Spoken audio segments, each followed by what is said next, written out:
La régression des castes.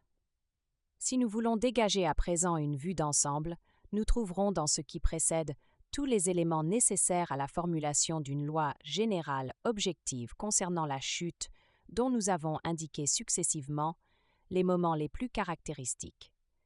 C'est la loi de la régression des castes. 1.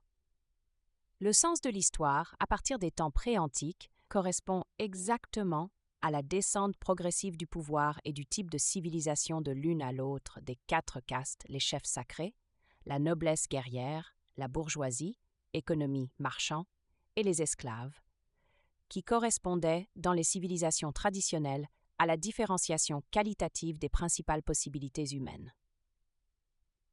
Par rapport à ce mouvement général, tout ce qui concerne les conflits entre les peuples, la vie des nations et les autres contingences historiques ne présente qu'un caractère secondaire et épisodique.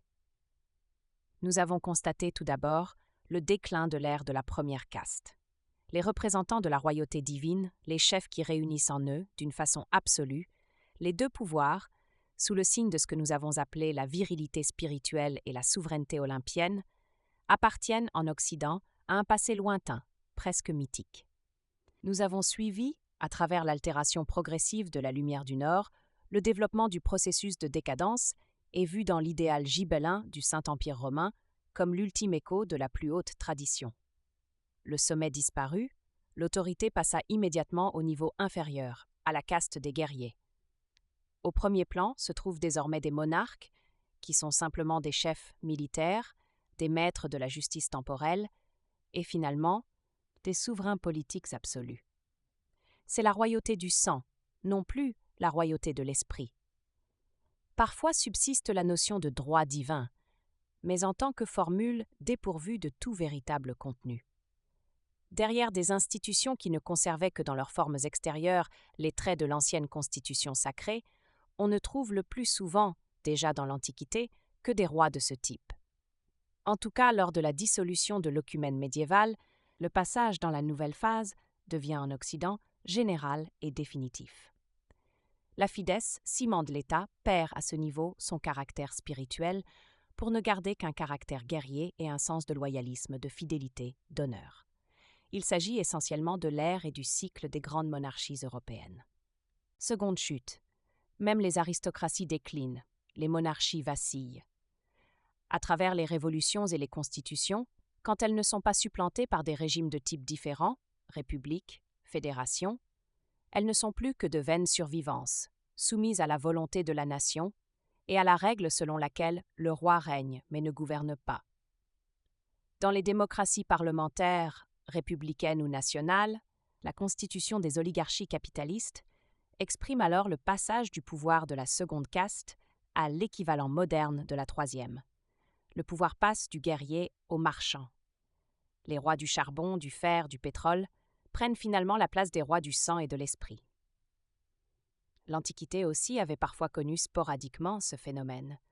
À Rome et en Grèce, l'aristocratie du sens a souvent forcé l'appareil hiérarchique en accédant à des charges nobiliaires, en minant les lois sacrées et les institutions traditionnelles, en pénétrant dans l'armée et jusque dans le sacerdoce ou le consulat.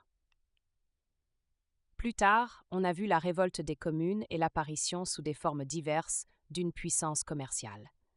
La proclamation solennelle des droits du tiers-État en France constitua l'étape décisive à laquelle succédèrent les diverses variétés de la révolution bourgeoise, c'est-à-dire précisément de la troisième caste, à laquelle les idéologies libérales et démocratiques servirent d'instrument. Parallèlement, la théorie du contrat social est caractéristique de cette ère. On ne trouve même plus à présent, comme lien social, une fide de type guerrier, des rapports de fidélité et d'honneur. Le lien social revêt un caractère utilitaire et économique. C'est un accord fondé sur la convenance et l'intérêt matériel, le seul qu'un marchand puisse concevoir.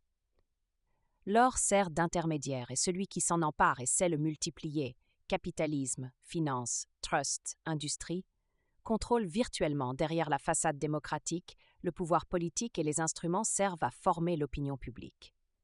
L'aristocratie cède la place à la plutocratie, le guerrier au banquier et à l'industriel. L'économie triomphe sur toute ligne. le trafic de l'argent et l'agiotage jadis confinés au ghetto, envahit toute la nouvelle civilisation. Selon l'expression de Sombart, dans la terre promise du puritanisme protestant, avec l'américanisme et le capitalisme, ne vit que de l'esprit hébraïque distillé. Et il est naturel, compte tenu de cette parenté, que les représentants modernes de l'hébraïsme sécularisé aient vu s'ouvrir devant eux, durant cette phase, les voies de la conquête du monde. Le passage suivant de Karl Marx est à cet égard caractéristique. Quel est le principe mondain de l'hébraïsme? L'exigence pratique, l'avantage personnel. Quel est son dieu terrestre, l'argent? L'hébreu s'est émancipé d'une manière hébraïque non seulement parce qu'il s'est approprié la puissance de l'argent, mais aussi parce que, grâce à lui, l'argent est devenu une puissance mondiale et que l'esprit pratique hébraïque est devenu l'esprit pratique des peuples chrétiens. Les Hébreux se sont émancipés dans la mesure où les chrétiens sont devenus des Hébreux. Le Dieu des Hébreux s'est mondanisé et est devenu le Dieu de la terre. Le change est le vrai Dieu des Hébreux. En réalité, la codification religieuse du trafic de l'or comme du prêt à intérêt propre aux Hébreux peut être considérée comme la base même de l'acceptation et du développement aberrant dans le monde moderne de tout ce qui est banque, finance, économie pure, phénomène comparable à l'envahissement d'un véritable cancer. Tel est le moment fondamental de l'époque des marchands. Enfin, la crise de la société bourgeoise, la lutte des classes, la révolte prolétarienne contre le capitalisme, le manifeste de la Troisième Internationale et l'organisation corrélative des groupements et des masses dans les cadres d'une civilisation socialiste du travail marquent le troisième effondrement par lequel le pouvoir tend à passer à la dernière des castes traditionnelles, à celle de l'homme de peine et de l'homme masse. Ce qui entraîne comme conséquence la réduction de tous les horizons et de toutes les valeurs au plan de la matière, de la machine et du nombre. La révolution russe en est le prélude. Le nouvel idéal est l'idéal prolétarien d'une civilisation universelle communiste. Le réveil et l'irruption des forces élémentaires subhumaines dans les structures du monde moderne correspond à le même sens que ce qui arrive à un individu qui ne supporte plus la tension de l'esprit, première caste, ne supporte pas même, ensuite, celle de la volonté, en tant que pouvoir libre qui meut le corps, caste guerrière, s'abandonne aux forces subpersonnelles du système corporel, mais tout d'un coup se relève magnétiquement sous l'impulsion d'une autre vie qui se substitue à la sienne. Les idées et les passions du démos finissent par ne plus appartenir aux hommes. Elles agissent comme si elles avaient une vie autonome et redoutable, et en se jouant d'elles, à travers les intérêts ou les idéaux qu'elles pensent poursuivre, jettent les nations et les collectivités les unes contre les autres, dans des conflits ou des crises dont l'histoire ne connaissait pas d'exemple, avec, à la limite, la perspective de l'écroulement total, de l'international mondial, placé sous les signes brutaux de la faucille et du marteau. Tels sont les horizons du monde contemporain. De même que l'homme ne peut vraiment être libre qu'en adhérant à une activité libre, de même en se concentrant sur des buts pratiques et utilitaires, sur des réalisations économiques et sur tout ce qui appartient, en principe, au domaine des seules castes inférieures, l'homme abdique, se désintègre, se décentre, se rouvre aux forces inférieures, dont il est destiné à devenir rapidement, et sans même qu'il s'en aperçoive, l'instrument. La société contemporaine se présente précisément comme un organisme qui est passé du type humain au type subhumain, chez lequel toute activité et toute réaction est déterminée par des besoins et des tendances de la vie purement corporelle. Ces principes dominants coïncident exactement avec ceux qui étaient propres à la partie physique des hiérarchies traditionnelles, l'or et le travail. Les choses sont orientées de telle sorte que ces deux éléments conditionnent aujourd'hui, presque sans exception, toute possibilité d'existence et forgent des idéologies et des mythes qui font apparaître on ne peut plus clairement le degré de perversion de toutes les valeurs. La régression quadripartite n'a pas seulement une portée politico-sociale, mais se vérifie dans tous les domaines de la civilisation. En architecture, elle est marquée par le passage du thème dominant du temple, première caste, à celui de la forteresse et du château, caste des guerriers, puis à celui de la cité communale entourée de murs, époque des marchands, et enfin à celui de l'usine et des édifices rationalisés et sans âme des ruches humaines de l'homme-masse. La famille qui, originellement, avait eu un fondement sacré, c'est 73 et SQQ, revêt ensuite un caractère autoritaire, patria potestas au sens simplement juridique du terme, puis bourgeois et conventionnel avant de s'approcher de sa dissolution. On constate des phases analogues en ce qui concerne la notion de guerre, de la doctrine de la guerre sacrée et de la mors triumphalis, première caste, on passe à la guerre faite pour le droit et l'honneur de son prince, caste guerrière. Dans une troisième étape, ce sont les ambitions nationales liées aux plans et aux intérêts d'une économie et d'une industrie visant à l'hégémonie qui déchaîne les conflits, caste des marchands. Enfin, apparaît la théorie communiste, qui considère la guerre entre nations comme un résidu bourgeois, la seule guerre juste étant la révolution mondiale du prolétariat contre la société capitaliste et soi-disant impérialiste, caste des esclaves. Dans le domaine esthétique, d'un art symbolico-sacré associé à la voyance et à la magie, première caste, on passe à l'épopée, à l'art épique, caste des guerriers, puis à un art romantico-conventionnel, sentimental, érotico-psychologique, essentiellement forgé pour le plaisir du bourgeois, jusqu'à ce que se manifestent des conceptions sociales et engagées de l'art, vivant à un art de masse. Le monde traditionnel connaissait l'unité supra-individuelle propre aux ordres, et en dernier lieu, en Occident, aux ordres ascético-monastiques. Les ordres chevaleresques, caste des guerriers, leur succédèrent. Après ceux-ci, apparaît l'unité jurée des loges maçonniques en vue de la préparation des révolutions du tiers-État et de l'avènement de la démocratie, enfin le réseau des cellules révolutionnaires et activistes de l'Internationale communiste, dernière caste, ayant pour but la destruction de l'ordre précédent. Mais c'est sur le plan de l'éthique que le processus de dégradation est particulièrement visible. Alors que la première époque se caractérisait par l'idéal de la virilité spirituelle, l'initiation et l'éthique du dépassement du lien humain, alors que l'époque des guerriers reposait encore sur l'idéal de l'héroïsme, de la victoire et de la seigneurie, sur l'éthique aristocratique de l'honneur, de la fidélité et de la chevalerie, à l'époque des marchands, l'idéal devient l'économie pure, le gain, la prosperity et la science comme instrument d'un progrès technico-industriel au service de la production et de nouveaux gains, jusqu'à ce que l'avènement des esclaves élève à la hauteur d'une religion le principe de l'esclave, le travail. La haine de l'esclave va jusqu'à proclamer sadiquement que celui qui ne travaille pas ne mange pas. Et son idiotie, en se glorifiant elle-même, fabrique des encens sacrés avec les exhalaisons de la sueur humaine. Le travail élève l'homme, la religion du travail, le travail comme devoir social et éthique, l'humanisme du travail. Nous avons déjà vu que le monde antique dédaigna le travail parce qu'il connaissait l'action. L'opposition entre l'action et le travail, en tant qu'opposition entre le pôle spirituel, pur et libre, et le pôle matériel, impur et pesant des possibilités humaines, était à la base de ce mépris. C'est la perte du sens de cette opposition, la réduction bestiale du premier terme au second, qui caractérise au contraire les derniers âges. Et alors qu'anciennement, par une transfiguration intérieure due à sa pureté et à sa valeur d'offrande orientée vers le haut, tout travail pouvait se racheter jusqu'à devenir un symbole d'action, en sens inverse, à l'époque des esclaves, tout reste d'action tend à se dégrader en travail.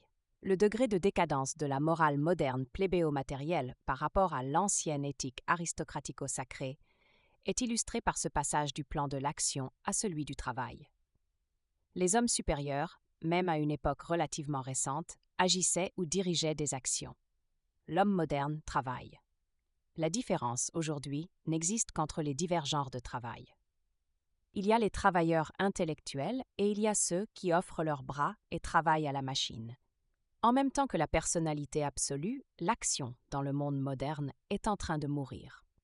De plus, alors que l'Antiquité considérait comme particulièrement méprisable parmi les arts rétribués ceux qui étaient au service du plaisir, minimaec artes eas probanda, cae ministra son voluptatum. C'est là, au fond, le genre de travail le plus considéré aujourd'hui du savant, du technicien, de l'homme politique, du système rationalisé de l'organisation productive, le travail converge vers la réalisation d'un idéal d'animal humain. Une vie plus aisée, plus agréable, plus sûre, le maximum de bien-être et le maximum de confort physique. Dans l'ère bourgeoise, même l'engeance des artistes et des créateurs s'identifie pratiquement à cette classe qui est au service du plaisir et des distractions d'une certaine couche sociale, à cette classe de serviteurs de luxe qui lui correspondit chez le patriciat romain ou chez les seigneurs féodaux du Moyen Âge.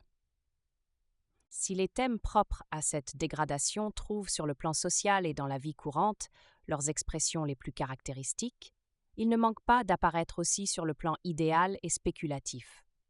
Pendant la période de l'humanisme, le thème anti-traditionnaliste et plébéien s'annonce déjà dans les vues d'un Giordano Bruno, qui, en intervertissant les valeurs, exalte d'une façon masochiste et particulièrement béotienne par rapport à l'âge d'or dont il ne sait rien, l'âge humain de la fatigue et du travail.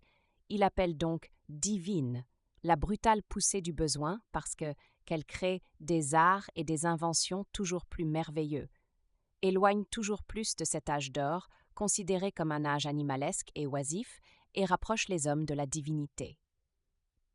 On trouve là comme une anticipation de ces idéologies, liées d'une façon très significative à la Révolution française, qui considérèrent précisément Premier Travail comme la clé du mythe social, et évoqueront de nouveau le thème messianique en termes de travail et de machinisme, en glorifiant le progrès et le triomphe sur l'obscurantisme. Voici d'ailleurs que l'homme moderne, consciemment ou inconsciemment, commence à étendre à l'univers et à projeter sur un plan idéal les expériences faites dans l'usine et dont le travail productif est l'âme. Bergson, le philosophe de l'élan vital, est aussi celui qui a indiqué l'analogie entre l'activité technique fabricatrice, reposant sur un principe purement utilitaire, et les procédés de l'intelligence elle-même telle qu'un moderne peut la concevoir. D'autre part, le ridicule ayant été jeté à pleine main sur l'ancien idéal inerte de la connaissance contemplative, tout l'effort de la philosophie moderne de la connaissance, dans ses courants les plus vivants, tend à ramener la connaissance au travail productif. Connaître, c'est faire. On connaît vraiment ce que l'on fait. Verum et factum convertentur. Et du fait que, selon l'irréalisme propre à ces courants, être signifie connaître, esprit veut dire mental, et que le processus productif est immanent de la connaissance, s'identifie au processus de la réalité, ce qui se reflète jusque dans les régions les plus élevées, et s'impose précisément comme vérité pour elles, c'est le mode de la dernière des castes, le travail productif divinisé. Il existe donc sur le plan même des théories philosophiques un activisme qui paraît être solidaire du monde créé par l'avènement de la dernière caste, solidaire de la civilisation du travail. Et en vérité, les idéologies modernes relatives au progrès et à l'évolution, et qui ont eu pour conséquence de pervertir avec une inconscience scientifique toute vision supérieure de l'histoire, de fomenter la destruction définitive des vérités traditionnelles, de créer les alibis les plus captieux pour la justification et la glorification du dernier homme, ne reflètent en général rien d'autre que cet avènement. Nous l'avons déjà dit, le mythe de l'évolution n'est pas autre chose que la profession de foi du parvenu. Si l'Occident considère désormais comme vérité non plus la provenance d'en haut, mais la provenance d'en bas, non plus la noblesse des origines, mais bien l'idée que la civilisation naît de la barbarie, la religion de la superstition, l'homme de Wanabet, Darwin, la pensée de la matière, toute forme spirituelle de la sublimation ou transposition de la matière originelle de l'instinct, de la libido, des complexes de l'inconscient collectif, Freud, Jung, et ainsi de suite. Il faut voir dans tout cela beaucoup moins le résultat d'une recherche déviée qu'un alibi, quelque chose que devait nécessairement être porté à croire et vouloir comme vrai une civilisation créée par des êtres venant d'en bas, par la révolution des esclaves et des parias contre l'ancienne société aristocratique.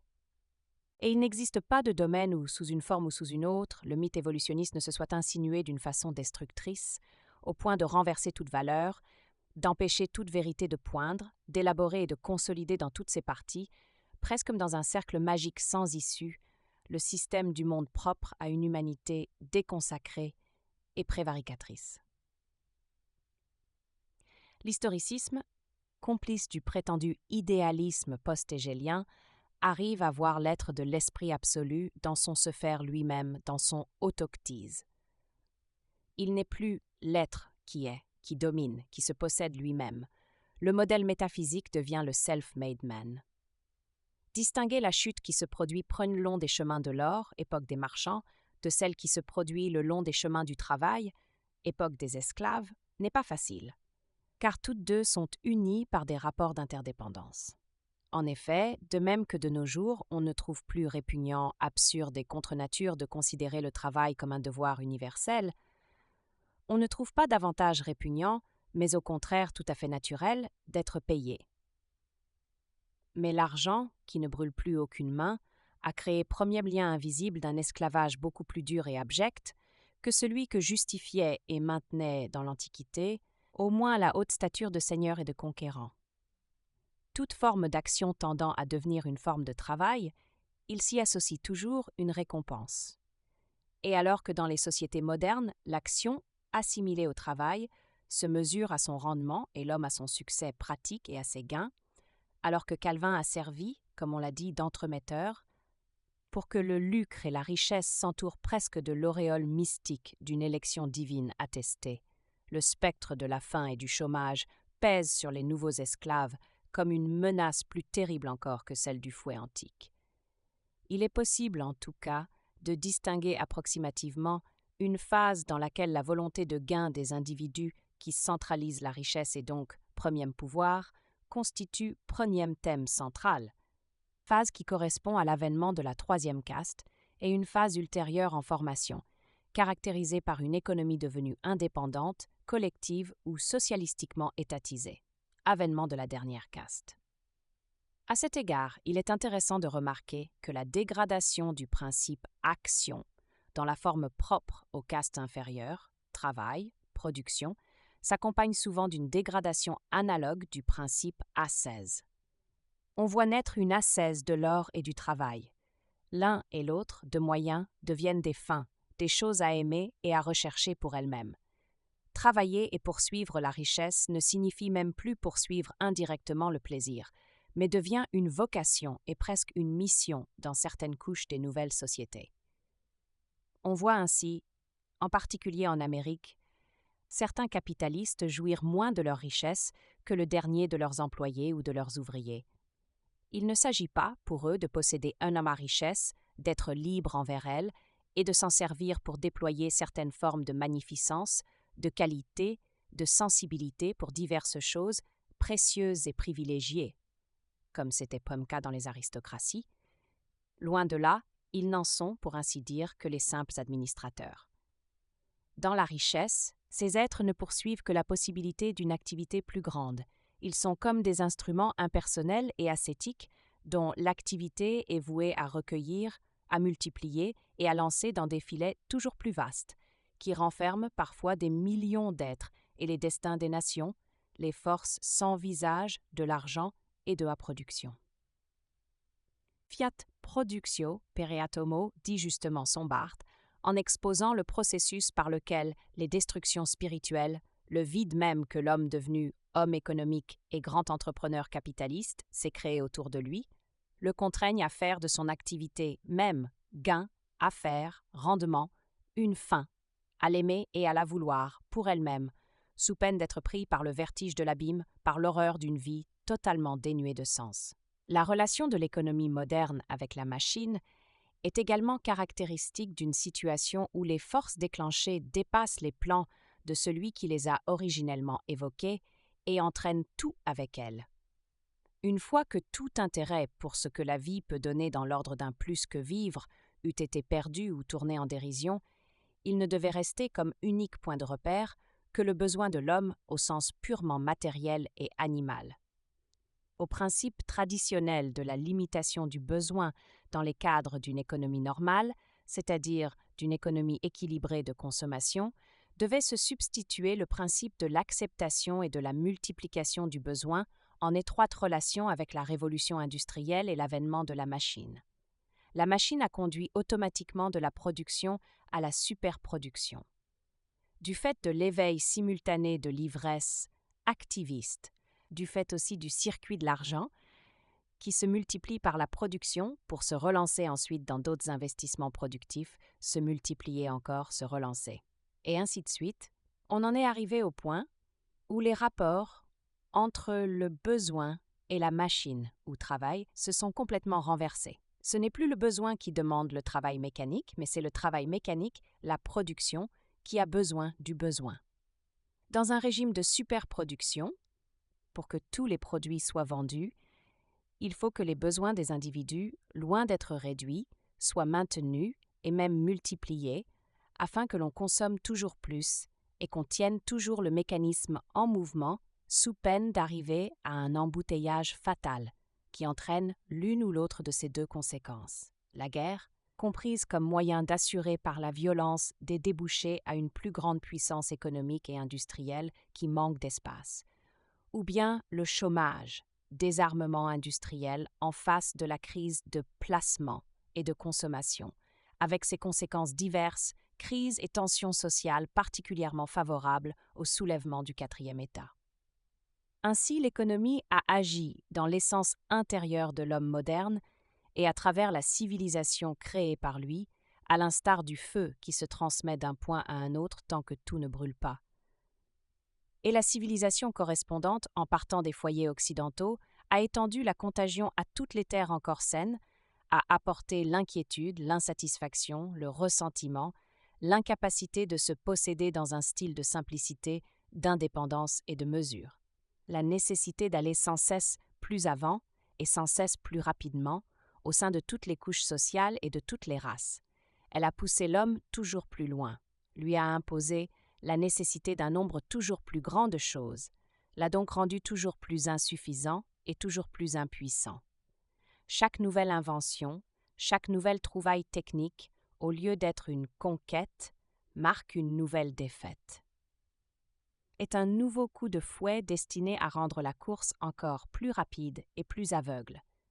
C'est ainsi que les différentes voies convergent, la civilisation mécanique, l'économie souveraine, la civilisation de la production, coïncide avec l'exaltation du devenir et du progrès, de l'élan vital illimité, en bref, avec la manifestation du démonique dans le monde moderne. En matière d'ascèse dégradée, il convient de signaler l'esprit d'un phénomène propre au plan du travail, c'est-à-dire de la quatrième caste.